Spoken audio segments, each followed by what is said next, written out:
Last 3 years have seen a rise in what has been one of the most interesting industries, with the data center industry. And this week, we're going to talk to some of the top CEOs of those companies around the world as they enlighten us on the future of where these companies are going, where technology is going, and where they see the future opportunities in this industry over the next 5 to 10 years. Should be a very, very exciting time here on Digging into the Future.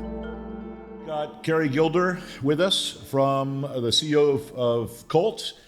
You're one of the first companies actually to be a power player both in the data center space and the telco space. What do you think? Do you think the future is going to be integrated fiber and data center operators, or do you think it'll be pure play data center operators and pure play fiber operators? I think there are arguments for both. I wish I had a magic 8-ball, Bill, that I could say, definitive or not decided yet. But the reality is, I think many of this is yet to be determined. I think that the edge is going to play a big part in this as to whether you have that integrated solution, either as a telco with, edge data centers, or as a data center provider providing communications infrastructure.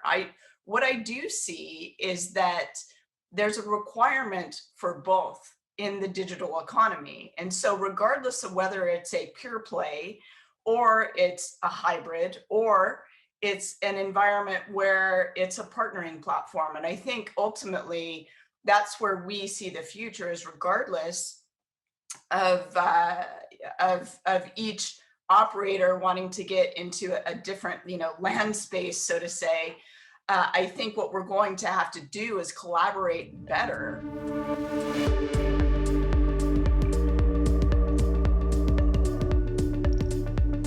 How do you define, a lot of people are learning about the difference between a hyperscale data center and an edge data center. And I mean, you've built your business on that platform for the most part, although you do both, I think, right? How would you define it in your views? Yeah. So Bill, we started with the edge, and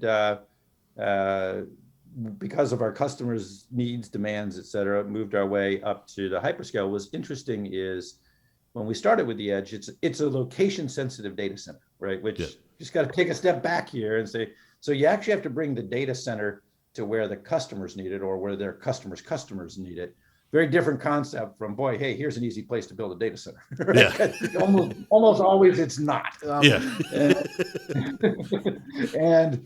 then the second thing was, it was interesting, that skill set, though, carried forward to us growing into the hyperscale side of the equation, because a lot of those can be very location sensitive as well. So the same skill set, same core disciplines, again, bringing those core centers where they need to be. But back to your question, it's funny, I think now people are redefining edge data center, and I think it's an ever evolving thing. Some of the applications are starting to emerge where the edge may go further still, right? Even closer still, whether it's IoT or autonomous or...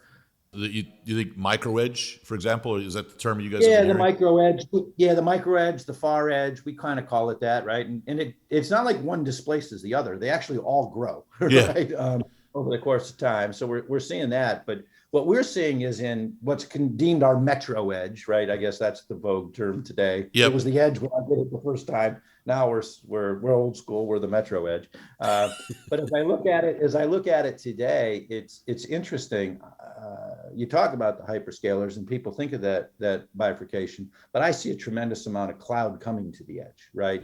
Yeah. And I see it in terms of full stacks of public cloud and or hybrid cloud, even some private cloud implementations being in these edge markets, if you will. Yeah.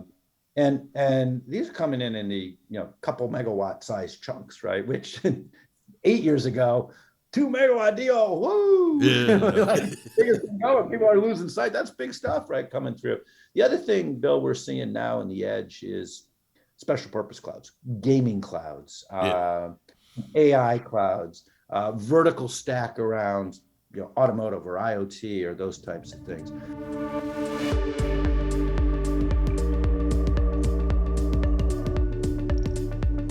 Yeah, it's sort of interesting. This question, it'd be interesting to get your thoughts on. And it was an interesting question that came to me from a property analyst that actually out here in Hong Kong, and they said, they were analyzing the data center space, and they're like, well, property companies trade at sort of six times EBITDA, power companies maybe 4 or 5 times EBITDA, and telcos, a good one, maybe 7 or 8 times. Why did data centers trade at 30 times and, fiber companies trade at 8 times? It seems like, the data center is the simple thing, and you're putting a man on the moon when you're building fiber. Why does one trade at such a difference? And what do you think the reason is? I think that's mostly tied to where they are in the evolution of the business model.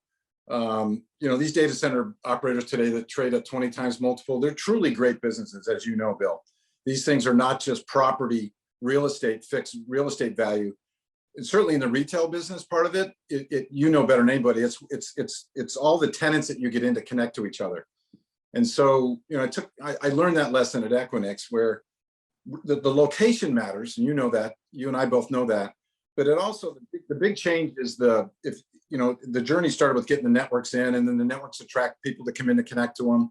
And then, when cloud unfolded, the cloud became interesting nodes that people wanted to come to connect to.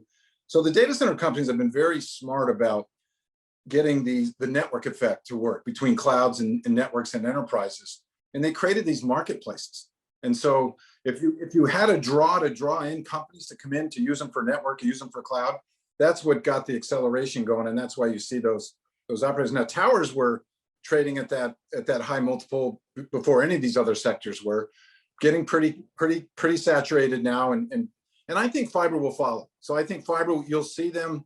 Sometimes it takes a little longer in the public markets to catch up with the private transactions, but I think you'll see the multiples kind of converging to the same place. So Afshin, are we at the beginning of this growth trend, or are we headed towards a period of slower growth? It's early on in the game. I was just looking at some numbers, Bill, and it said that if you look at the IT industry as a whole, it's about a $4.5 trillion a year industry. And if you think about the cloud piece of it, it's something close to $180 billion.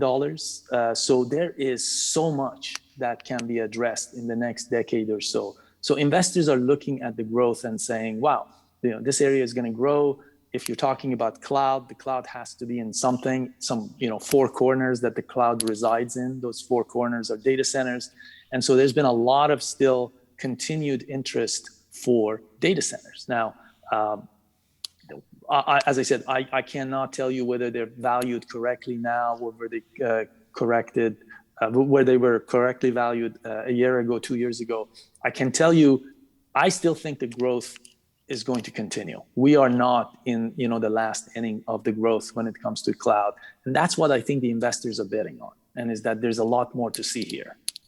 We've heard from some experienced leaders from the industry, and it's been a very, very exciting discussion we've managed to have about what the future looks like, whether you're in hyperscale data centers, edge data centers, or in the early stages of the cloud. This is really just chapter 1 of what we think will be many, many strong chapters of growth and expansion, as these are going to be some of the most exciting areas as we look at technology growth over the next decade.